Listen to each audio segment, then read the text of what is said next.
छोटे छोटे न्यूमेरिकल देख लेते हैं, है ना। इसका मतलब क्या होता है, पहले तो मैंने बताया था, मैं रिपीट कर रहा हूँ, कई सारे लोग नए हैं आज जो भी, उनके लिए इलेक्ट्रॉन का चार्ज कितना होता है ये हमने पहले पहले देखा था। उसकी वैल्यू को एक नंबर सिंबल से डिनोट करते हैं, जिसका ये मतलब है कि ये इलेक्ट्रॉन का चार्ज है, उसकी वैल्यू, साइन नहीं लिखा है, ध्यान रखना, है ना। तो अगर आपसे इलेक्ट्रॉन का चार्ज पूछा जाता है तो आप लोग कहते हैं कि माइनस ही, अगर प्रोटॉन का चार्ज कहा जाता है तो प्लस। ये है इलेक्ट्रॉन का चार्ज, -1.6 टू 10⁻⁻19 कूलम। अगर प्रोटॉन का चार्ज पूछा जाए तो आप कहेंगे +1.6 इंटू 10⁻⁻, मतलब वैल्यू तो दोनों की बराबर है, प्रोटॉन के चार्ज की और इलेक्ट्रॉन के, लेकिन साइन उल्टा है, ठीक है। तो ये हुआ इसका मतलब ई का, ठीक है।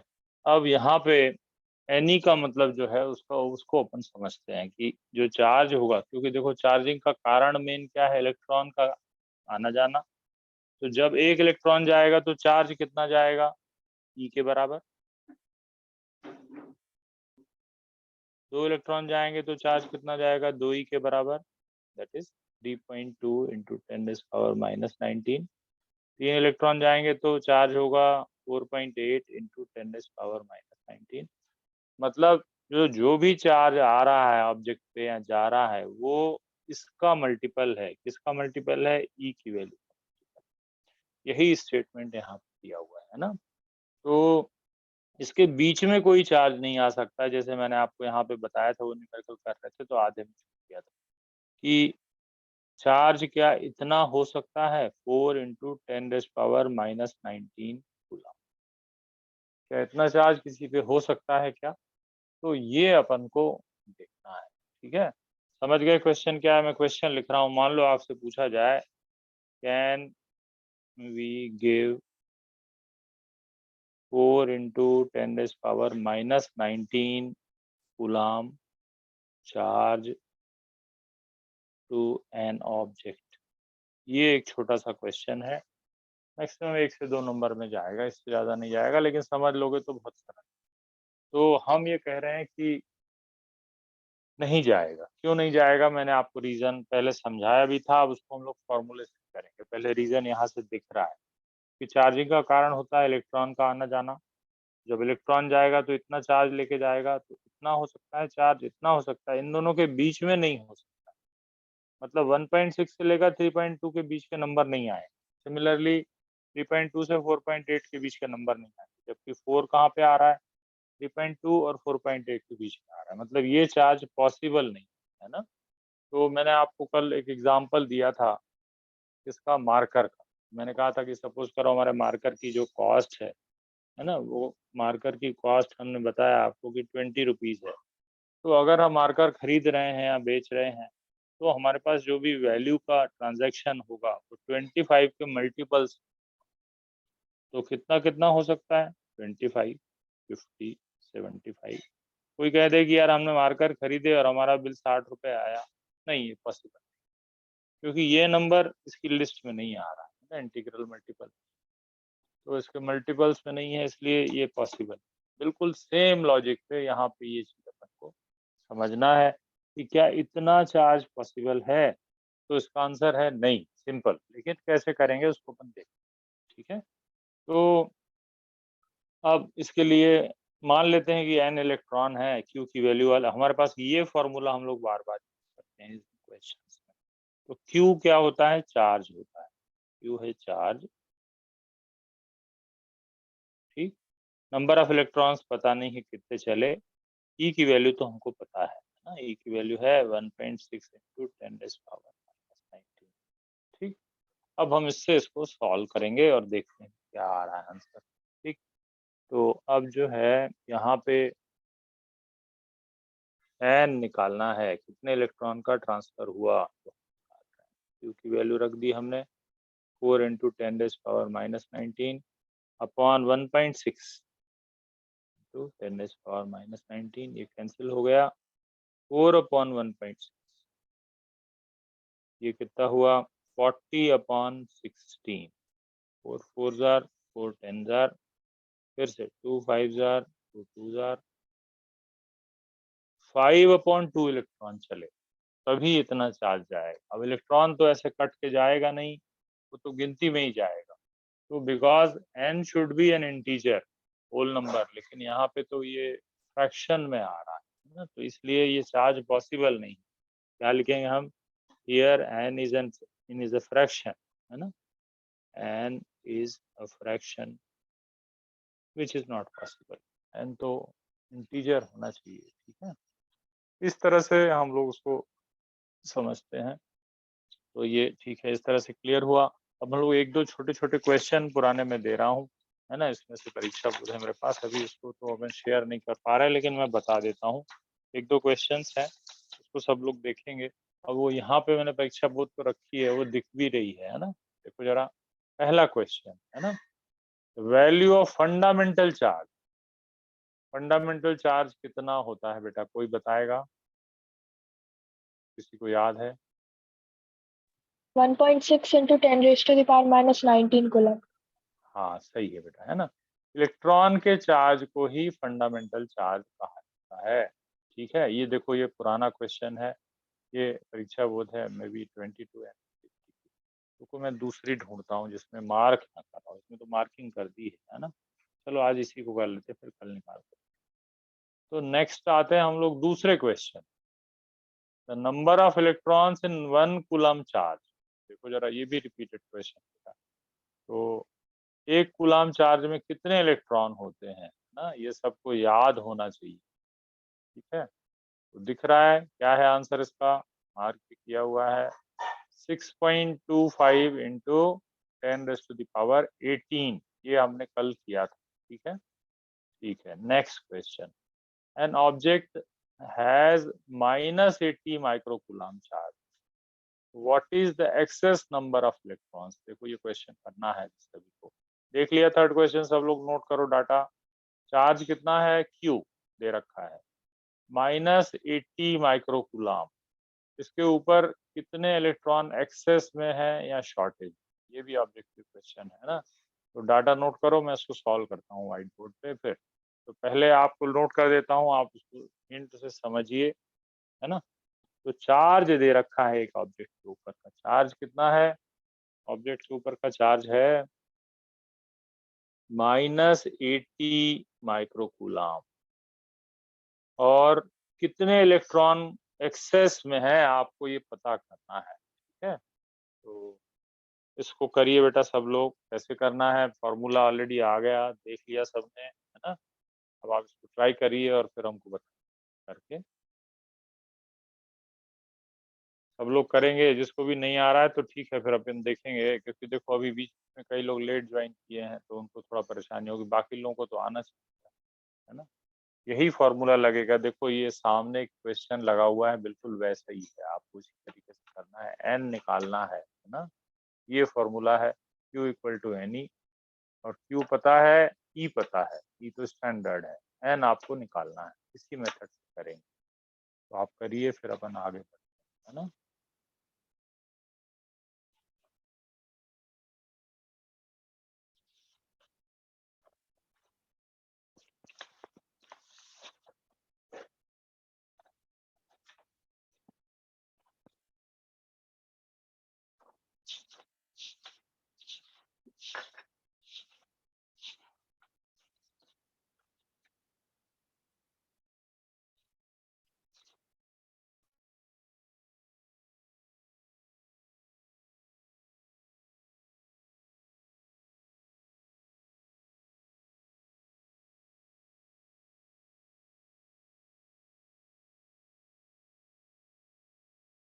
सही है ना, माइक वाइक तो चल रहा है, कोई समस्या तो नहीं है बेटा। कल सेटिंग मैंने थोड़ी चेंज करी थी, तो किसी को परेशानी तो नहीं हो रही, ऐसा तो नहीं किसी की आवाज़ नहीं चल रही परेशानी। हाँ सब लोग हैं, तो कौन है भाई, ठीक है। तो इस फॉर्मूले को यूज करना है। माइक्रो का मतलब क्या होता है, पहले तो ये पता होना चाहिए। माइक्रो का मतलब क्या होता है, बोलिए बेटा, कौन बताएगा, what you mean by micro. 10 to the एक power प्रीफिक्स, minus 6। हाँ सही है बेटा, है ना। तो सबसे पहले तो हम इसको सिंपल यूनिट में कन्वर्ट करें। ओके, यहाँ तक तो आ गए, गुड। अब इसके बाद जो है नंबर ऑफ इलेक्ट्रॉन्स निकालने हैं, उस क्वेश्चन में था ई की वैल्यू हमारे पास ऑलरेडी है, वो कितनी है 1.6 इंटू 10⁻⁻19। ये स्टैंडर्ड है, बिल्कुल एकदम याद होनी चाहिए आपको। ठीक, अब इसके बाद हम एन निकालना चाह रहे हैं। फॉर्मूला कौन सा है? फॉर्मूला है Q is equal to n e. N is equal to Q upon e. Q की वैल्यू रख दो, ऑलरेडी दे रखी है उन्होंने, माइनस। अब तुम इसमें ध्यान रखना कि साइन को इग्नोर करना है ना, तो क्योंकि उल्टा प्लस माइनस में आपको गड़बड़ी करेगा, तो आपको साइन यहाँ पे छोड़ना है।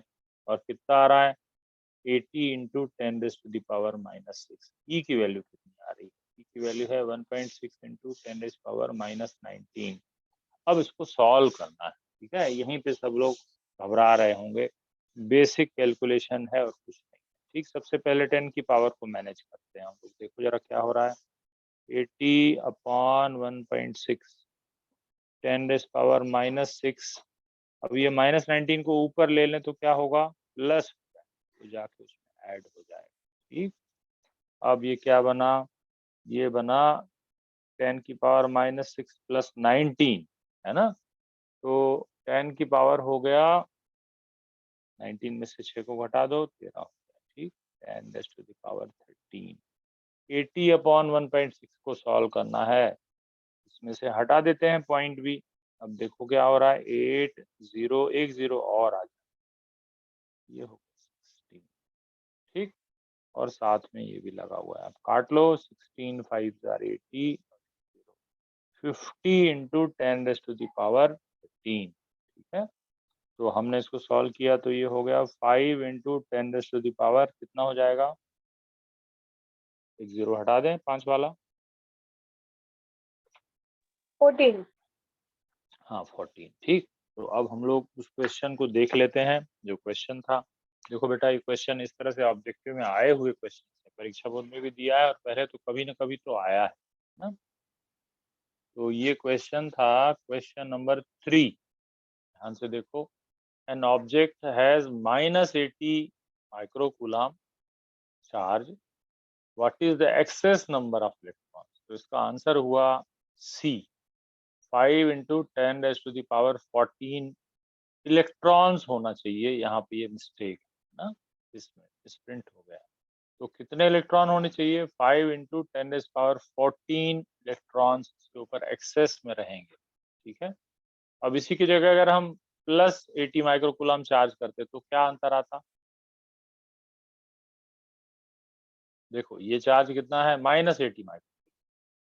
मान लो हम कहते हैं आपको कि चार्ज है +80 माइक्रोकूलम, तो क्या होता, सर सेम इलेक्ट्रॉन आंसर होते आता, या? बस एक्सिस की जगह वो डेफिसिट होती। हाँ सही, एकदम सही बेटा। देखिए ये चीज पुरानी है, हमने पहले भी डिस्कस करी थी, फिर से बता रहा हूँ, ध्यान से देखना। तो वो ये था कि जब कोई भी चीज के ऊपर पॉजिटिव चार्ज होता है तो वो जो है उसका मतलब है, मैं लिख रहा हूँ स्टेटमेंट को एक बार और क्लियर करने के लिए। पॉजिटिव चार्ज का मतलब है शॉर्टेज ऑफ इलेक्ट्रॉन्स, है ना, उतने ही इलेक्ट्रॉन, बस और कुछ नहीं। और नेगेटिव चार्ज का मतलब है एक्सेस ऑफ इलेक्ट्रॉन्स, इलेक्ट्रॉन को ज्यादा आ गए, है ना। तो ये कल हम लोगों ने एक एग्जांपल से समझा था कि चार्जिंग का जो मेन रीजन है वो है ट्रांसफर ऑफ इलेक्ट्रॉन। तो पॉजिटिव चार्ज का कारण भी इलेक्ट्रॉन ही है, लेकिन शॉर्टेज ऑफ इलेक्ट्रॉन। बहुत स्ट्रेंज एक ऑब्जर्वेशन है कि पॉजिटिव चार्ज का कारण भी इलेक्ट्रॉन ही है और नेगेटिव चार्ज का कारण भी इलेक्ट्रॉन। तो नेगेटिव चार्ज किसी चीज के ऊपर है तो मतलब एक्सेस ऑफ इलेक्ट्रॉन। तो इस केस में जब हमने देखा कि उस चीज के ऊपर -80 माइक्रोकूलम चार्ज है, तो इसका मतलब है कि इतने इलेक्ट्रॉन, इतने नंबर ऑफ इलेक्ट्रॉन्स क्या है, एक्सेस में है। ठीक, ये एक्सेस है। और अगर हम कह दें आपको कि भाई इतना चार्ज है, तो बताओ इलेक्ट्रॉन के बारे में क्या, कितने इलेक्ट्रॉन कम ज्यादा है? तो आप सेम नंबर लेंगे, कितना लेंगे, 5 इंटू 10⁻14 इलेक्ट्रॉन्स। अब की बार क्योंकि ये पॉजिटिव चार्ज है ना, तो आर इन डेफिसिट या शॉर्टेज, इतने इलेक्ट्रॉन्स की शॉर्टेज है, तभी तो ये पॉजिटिव बना, नहीं तो ये पॉजिटिव नहीं बनता, है ना। ठीक है, तो ये हमने देख लिया। फिर उसके बाद हम लोग एक दो और ऑब्जेक्टिव देख रहे हैं, ये भी मेरे पास परीक्षा बोर्ड है उससे दिखा रहा हूँ। देखो एक और क्वेश्चन, अच्छा है ना, देखो ध्यान से क्या है। ये क्वेश्चन है फिल इन द ब्लैंक का पहला, the dimensional formula of charge. Charge का डायमेंशन फॉर्मूला आपको याद होना चाहिए, है ना, एकदम खट से बोलना है आपको। ए का मतलब है एम्पियर, और ये टी टाइम वाला है, ए एम्पियर करंट वाला है ना। तो इसके लिए मैंने आपको बताया था कि ये वाला फॉर्मूला भी सही सही वाला पहले तो ध्यान रख लेना। m0 L0 e की पावर 1 है और a की पावर 1 है, ये है चार्ज का टाइम फॉर्मूला। फिर इसी को कई बार शॉर्ट में हम लोग इस तरह से याद रखते हैं, ऐसा। तो आपको पता होना चाहिए कि ये क्या है, ठीक है। तो ठीक है, ये हुआ। फिर बहुत कुछ कुछ तो बहुत सरल प्रश्न रहते हैं, है ना, जैसे देखो फिल इन द ब्लैंक्स में ही देखो दूसरा वाला, कुछ प्रश्न तो वो डालते ही हैं 20-30 क्वेश्चन इस तरह के, 20-30 नंबर के, है ना।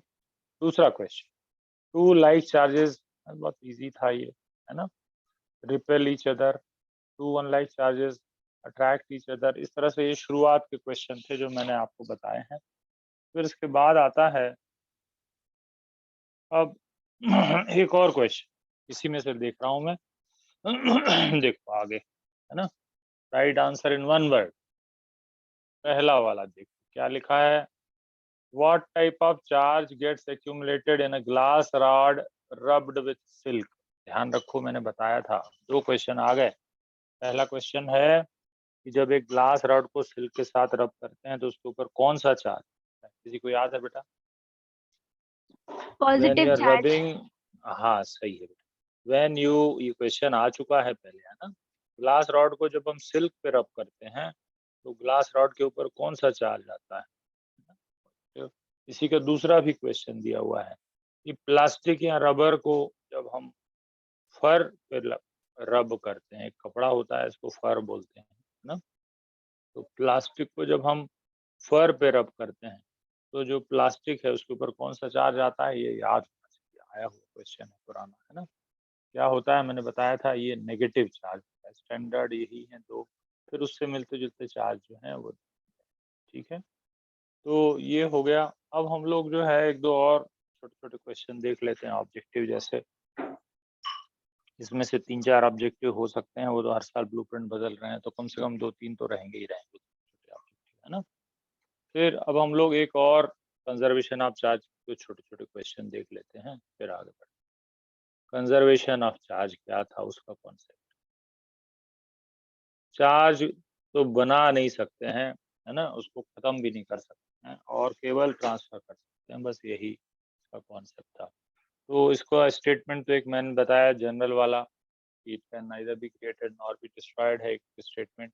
दूसरा है ऑन एन आइसोलेटेड सिस्टम,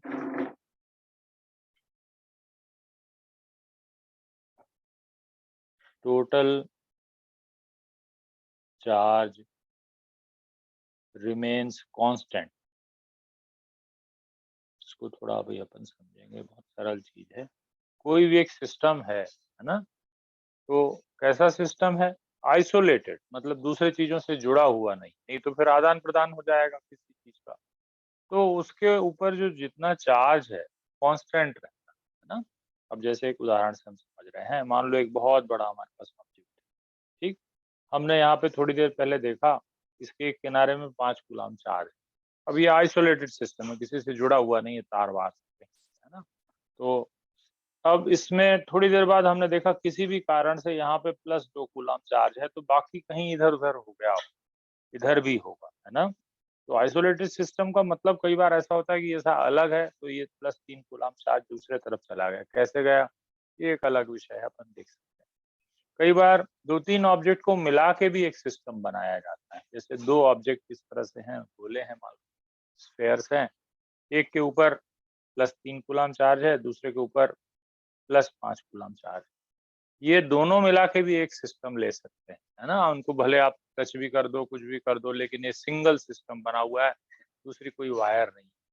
तो जैसे इस एग्जांपल को देखते हैं, ठीक है, वो सेम साइज के स्फेयर हैं दोनों, एक के ऊपर ज्यादा चार्ज था, एक के ऊपर कम, दोनों को जब टच कर देते हैं तो चार्ज ट्रांसफर होना चालू हो जाता है ना, और दोनों बराबर बराबर शेयर कर लेते हैं। अब दोनों के ऊपर में इसके ऊपर कितना हो जाएगा, 5 + 3 हो गया टोटल 8, तो 4 कूलाम ये ले लेगा और इसके ऊपर भी 4 कूलाम। अब दोनों के ऊपर जो टोटल चार्ज है वो तो कैसा है, कांस्टेंट। ये कहलाता है कंजर्वेशन ऑफ चार्ज। समझ गए?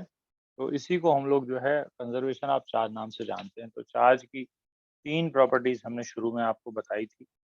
मेन एक थी एडिटिविटी ऑफ चार्ज, चार्जेस को एल्जेब्रिक सिंपल एडिशन सब्ट्रैक्शन करते हैं। दूसरे नंबर पे मैंने आपको बताया कंजर्वेशन ऑफ चार्ज, इसमें से कम क्वेश्चन आए हैं बहुत ना, इसमें से भी कम आते हैं, इससे भी कम आते हैं।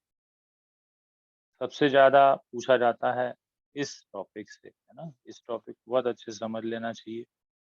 क्वांटाइजेशन ऑफ चार्ज, वो इसमें जो मेन चीज थी वो था फंडामेंटल चार्ज क्या होता है, ई, एलिमेंट्री चार्ज भी बोलते हैं उसको, फिर उसका स्टेटमेंट, फिर उसके एग्जाम्पल, ये सब चीजें हम लोग देखी। ठीक है, एक दो क्वेश्चन और दे रहा हूँ, रुक जाओ अभी मैं थोड़ा बुक में से देखूं, है ना? फिर अपन उसको करते हैं। ये शिवलाल से थोड़ा सा एक क्वेश्चन।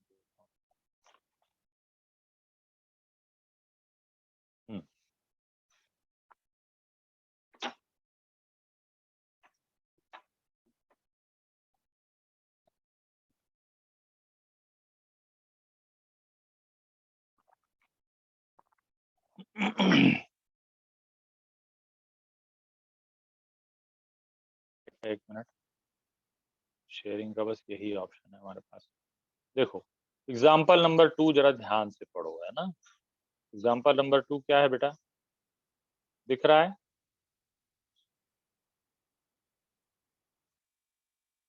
नहीं दिख रहा है? रुको मैं एक लाइट और जला के देखता हूँ फिर दिखता हूँ।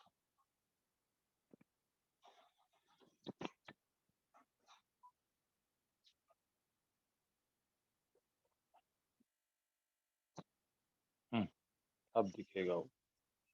एग्जाम्पल नंबर 2 देखो जरा क्या है बेटा, a conductor has a deficit of 5 electrons, find the charge on that conductor. ठीक है सबको question, a conductor has a deficit of 5 electrons, find the charge on that conductor. बहुत सरल क्वेश्चन है, 2 लाइन का। ठीक है, समझ गए? बनेगा, एक कंडक्टर के ऊपर 5 इलेक्ट्रॉन्स की शॉर्टेज है, उसके ऊपर कितना चार्ज है ना, बन जाएगा।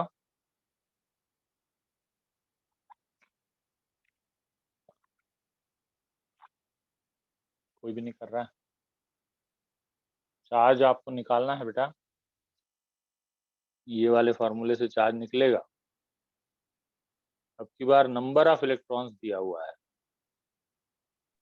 5। +8 × 10⁻⁻19 कूलम। सही है बेटा, देखिए अब मैं बता रहा हूँ, सही बताया आपने, है ना। सबसे पहले देखिए क्या था क्वेश्चन, उसको जरा एनालाइज करें। देखो ये बहुत सरल क्वेश्चन है ना। बस अंतर इतना है कि कुछ लोगों ने बीच में ज्वाइन नहीं किया इसलिए वो नहीं समझ में आता होगा। तो क्या है, पहले अपन उसको फिर से एनालाइज कर रहे हैं। डेफिसिट ऑफ 5 इलेक्ट्रॉन, डेफिसिट का मतलब है shortage. Number of electrons they दिया है, कितना है 5। फिर ई की वैल्यू तो हमको पता ही है, स्टैंडर्ड है ना, सही बताया उसने। अब देखो फिर से करते हैं, क्यू निकालना है, क्यू मतलब होता है चार्ज। तो क्यू जो है वो है q equal to n into e, n is 5 into 1.6 into 10⁻⁻19 multiply. तो 1.6 इंटू 5 किया तो बना 8.0 इंटू 10⁻⁻19 कूलम। ये तो हुआ चार्ज, लेकिन उसका साइन अपन को ध्यान रखना है। जब वो इलेक्ट्रॉन की शॉर्टेज है तो चार्ज कैसा होगा, प्लस होगा, ब्लास्ट। इसी क्वेश्चन को अगर उल्टा कर दें, कहें कि if an object has an excess of 5 electron, तो फिर चार्ज कैसा हो जाएगा, एक्सेस ऑफ इलेक्ट्रॉन्स में नेगेटिव हो जाएगा। ठीक है, तो इसी में से एक क्वेश्चन और दे रहा हूँ, अभी फिर से आप ट्राई करेंगे, सभी लोग ध्यान से सुनेंगे, है ना। जिसको भी नहीं आ रहा है घबराना नहीं है, लेकिन वो धीरे-धीरे आएगा, है ना। क्योंकि देखो शुरुआत है। लेकिन इस साल की जो फिजिक्स है वो थोड़ी सरल है, लेकिन क्वांटिटी ज़्यादा है ना, सिलेबस का कम नहीं है, बहुत सारा है। इसलिए हमको लग रहा है कि अपन जल्दी से जल्दी शुरू कर लें और थोड़ा कर लें आगे। ठीक है, अब आपको हीलियम न्यूक्लियस पे चार्ज निकालना है। देखो, फाइंड, ये इसी से क्वेश्चन दे रहा हूँ मैं। Find the charge on helium nucleus. Helium के लिए उसका सिंबल मैं लिख देता हूँ, ये होता है। ठीक है, ये इसका एटॉमिक नंबर है, ये उसका एटॉमिक मास है। तो उसके न्यूक्लियस पे पहले तो आप चार्ज का साइन, सबको पता है न्यूक्लियस पे कैसा चार्ज होता है, पॉजिटिव होता है ना, तो वो बनेगा। फिर उसके बाद हम लोग आगे बढ़ेंगे। कैसे निकालेंगे चार्ज बेटा, बताइए कितना आएगा हीलियम न्यूक्लियस पे चार्ज। हीलियम न्यूक्लियस में क्या है अंदर, न्यूक्लियस के अंदर क्या क्या होगा, पहले मैं लिख देता हूँ फिर अच्छा बताना। ये है मान लो हीलियम का न्यूक्लियस, हमने ऐसा स्फेरिकल बना दिया। इसमें दो चीजें हैं, मान लो नंबर ऑफ प्रोटॉन्स हम यहाँ पे लिख रहे हैं, और इसमें नंबर ऑफ न्यूट्रॉन्स हम यहाँ पे लिख रहे हैं। और बाहर तो इलेक्ट्रॉन्स नंबर को हम ई से ऐसे लिख देते हैं, नंबर ऑफ इलेक्ट्रॉन्स। तो सबसे पहले प्रोटॉन कितने होंगे बताओ भैया, जल्दी से बताओ, फिर आगे बढ़े ऐसे। 2। हाँ, प्रोटॉन 2 होंगे बेटा, जितना एटॉमिक नंबर है उतने ही प्रोटॉन होते हैं और उतने ही इलेक्ट्रॉन होते हैं। ठीक, तो इतने ही प्रोटॉन होंगे और इतने ही इलेक्ट्रॉन, यहाँ लिख देता हूँ। इलेक्ट्रॉन भी इतने ही होंगे। ठीक, तो न्यूट्रॉन कितने होंगे, कैसे निकालते हैं, मास माइनस नंबर को माइनस कर देंगे, तो 4 माइनस 2 करोगे तो आ जाएगा 2। ठीक, ये हो गया। अब इसके न्यूक्लियस पे चार्ज कैसा हुआ, देखो न्यूट्रॉन का तो कोई चार्ज नहीं है, लेकिन प्रोटॉन का तो चार्ज है, तो पॉजिटिव चार्ज होगा। ठीक, अब एक प्रोटॉन का चार्ज एक ई के बराबर होता है, तो दो प्रोटॉन का चार्ज 2 ई होगा, है ना। तो इसका आंसर क्या होगा, since helium nucleus has 2 protons, therefore charge on it Q is equal to n into E। दो प्रोटॉन का चार्ज है तो ये कैसा होगा, हम यहाँ पे साइन लिख सकते हैं इस तरह से।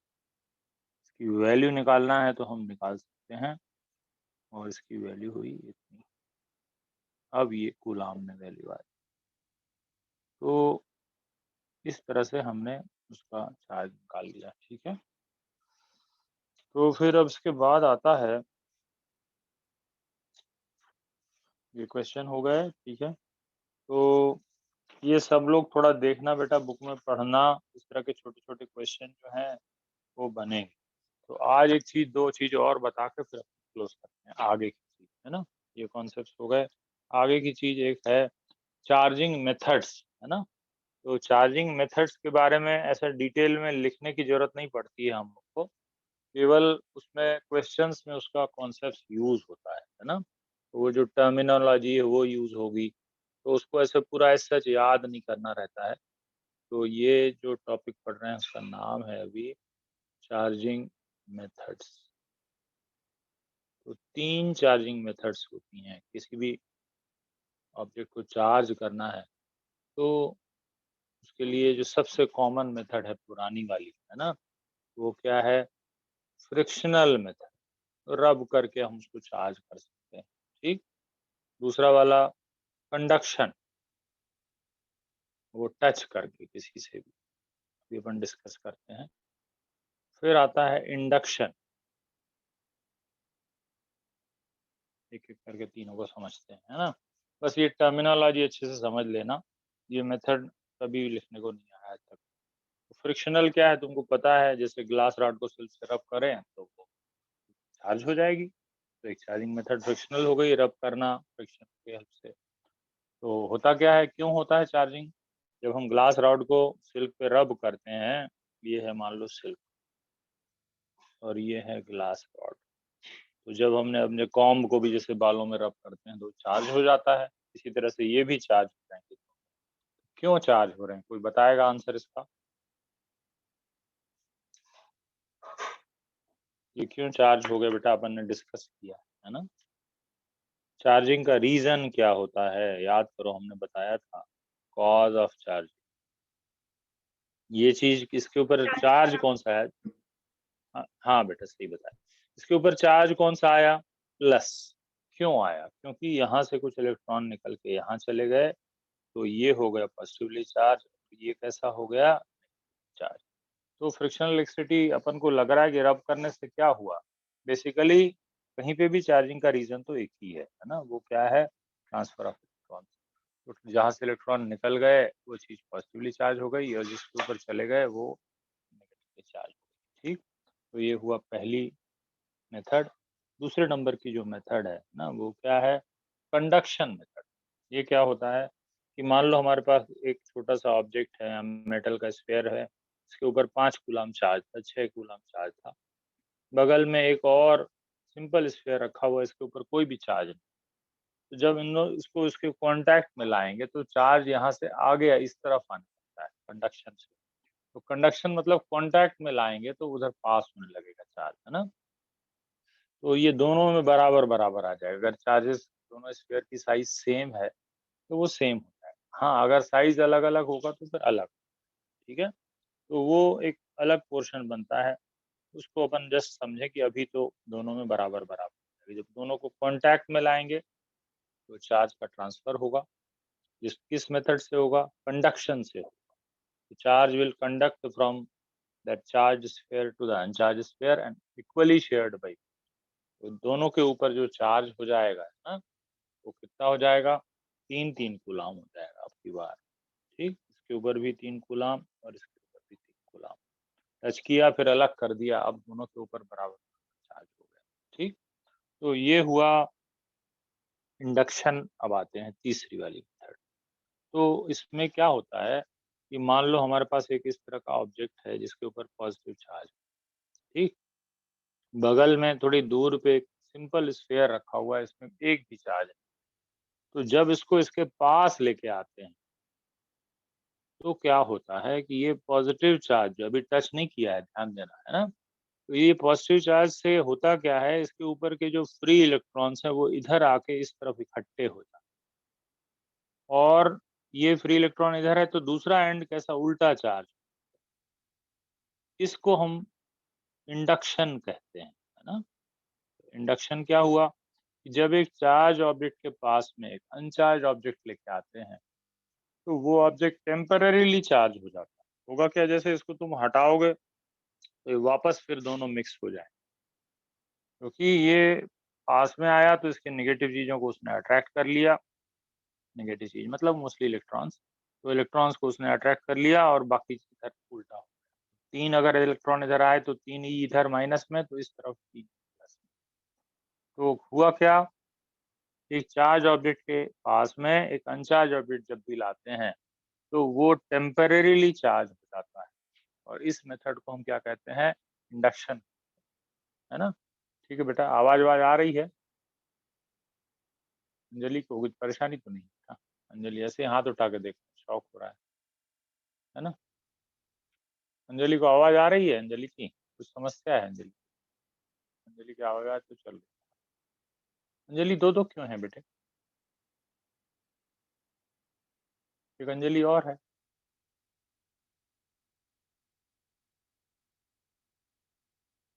कौन है दूसरा अंजलि, कौन है भैया? अंजलि के नाम सब से। से हाँ करके बेटे, देख। नहीं तो आवाज भी नहीं जा रही उसकी, तुम उसका माइक भी बंद है मालूम, जो दूसरी अंजलि है उसका माइक भी बंद है। उसको हटा दें क्या? वो कौन है बेटा, किसी को पता है?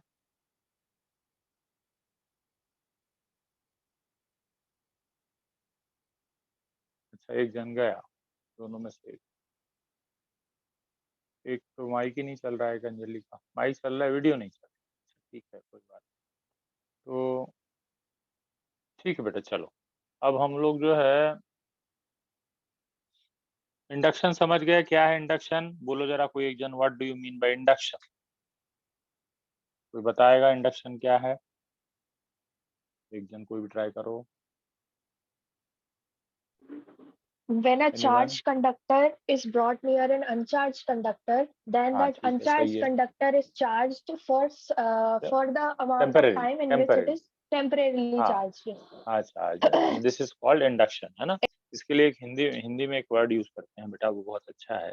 उसको यूज़ करते हैं विद्युत प्रेरण, है ना? मतलब क्या हुआ, ये जो वर्ड है, इसका मतलब है कि वो उसके बगल में रहने से इंस्पायर हो गए, ऐसा। कि उसके अंदर भी चार्ज आ, तो जब तक वो उसके पास में रहेगा तो वो उसके अंदर भी टेम्परेरीली चार्जिंग आ गई, है ना? इसीलिए ये वर्ड ज़्यादा एप्रोप्रिएट लगता है मुझे। उसके अंदर कुछ चीज़ इंड्यूस हो गई, क्योंकि वो पास में आ गई। तो किस तरह से इंड्यूस हो जाती है? जो नी एंड उसके पास में है, उस पे अपोज़िट चार्ज आएगा और जो एंड उसके दूर वाला है, उस पे सिमिलर चार्ज आएगा। मतलब प्लस के पास जा रहे हो तो जो पास वाला एंड है, वो माइनस हो गया और जो दूर वाला एंड है, वो प्लस हो गया, है ना? तो ये 3 चार्जिंग मेथड्स हो गई। कंडक्शन तो कॉन्टैक्ट वाली हो गई, ये बगल में लाने से हो गया टेम्परेरीली चार्ज। ऐसा मैग्नेट से भी होता है, मैग्नेटिज़्म में भी देखेंगे, है ना? जैसे देखो, मान लो तुम्हारे पास एक मैग्नेट है, ये हमने एक मैग्नेट ले लिया, ठीक? अब हमारे पास एक सिंपल लोहे का एक छोटा-सा रॉड या कील जैसा कुछ है। अब अगर तुम इसमें नीचे से कुछ भी दूसरी चीज़ लगाओगे तो टच नहीं, लेकिन जब तुम इसको यहाँ लाके रखोगे, अब इसके नीचे दूसरा लोहे का टुकड़ा लगाओगे तो इसमें चिपक, तो होता क्या है कि जब हम इस ऑर्डिनरी लोहे के टुकड़े को इस मैग्नेट के पास ले जाते हैं, तो यहाँ पे N है तो यहाँ पे S पोल डेवलप हो जाता है ना? उसको उसको भी इंडक्शन ही कहते हैं। ये इलेक्ट्रोस्टैटिक इंडक्शन है, वो मैग्नेटिक इंडक्शन। तो यहाँ पे N था तो यहाँ S डेवलप हो जाता है और अपोजिट एंड पे N। अब यहाँ पे अगर हम अब लोहे का पाउडर या कुछ भी लगाएँगे तो वो अट्रैक्ट हो जाएगा। मतलब क्या हो गया? ये जो नॉन मैग्नेटाइज्ड मटेरियल था, उसको एक मैग्नेट के पास में लाए, तो एक टेम्परेरी मैग्नेट बन गया। अब ये टेम्परेरी मैग्नेट तभी तक रहेगा जब तक उसके पास में रहेगा और इसको हम मैग्नेटिक इंडक्शन आगे हम देखेंगे, है ना? तो when an uncharged object is brought near to a charged object, it becomes temporarily charged. This phenomenon is called induction, है ना? Electrostatic induction. ठीक है? तो ये 3 चीज़ें चार्जिंग मेथड्स हुई, अब आज क्लोज़ कर रहे हैं, इतना ठीक है, फिर कल कंटिन्यू करेंगे। तो आपको जो मेन इसमें रिवीजन कर लेना है, वो सबसे बड़ा टॉपिक है, एक जो मैंने बार-बार बताया, इसी के ऊपर सबसे ज़्यादा क्वेश्चन बन, ऑब्जेक्टिव तो कहीं से भी बन रहे हैं, वो है क्वांटाइज़ेशन, है ना? सिंपल एक फ़ॉर्मूले से कहें तो ये क्वांटाइज़ेशन है, इसी के ऊपर छोटे-छोटे न्यूमेरिकल आपको देखने हैं, है ना? और देखता हूँ अगर कल से मैं न्यूमेरिकल निकालूँगा, आज थोड़ा फ्री हो जाऊँगा तो, कल से न्यूमेरिकल निकाल के आपको मैं ग्रुप पे दे दूँगा तो आप करना छोटे-छोटे, है ना? साथ-साथ में करते जाएँगे तो थोड़ा-थोड़ा सीखते जाओगे। ठीक है बेटा, हो गया? क्लोज़ करें? चलो आज क्लोज़ कर रहे हैं यहीं पे।